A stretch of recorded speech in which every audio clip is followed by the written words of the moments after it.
আল্লাহ পাক বলবেন, ইয়া দুনিয়া আইনা শুজারুকি, হে পৃথিবী তোর গাছগুলা কই?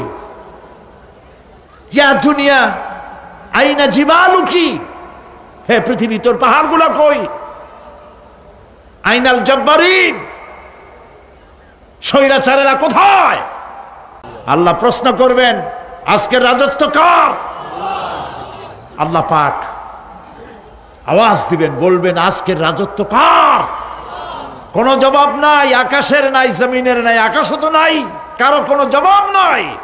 আল্লাহ পাক বলবেন, লিল্লাহি ওয়াহিদুল কাহ্হার। আল্লাহ পাক এরপরে আবার মানুষগুলিকে জিন্দা করবেন। সুবহানাল্লাহ। ওয়া ইযাল কুবুরু বু'সিরাত, যা কিছু মাটির মধ্যে লুক্কায়িত ছিল সবগুলি আল্লাহ পাক বের করে নিয়ে আসবেন। হাসরের ময়দান হবে।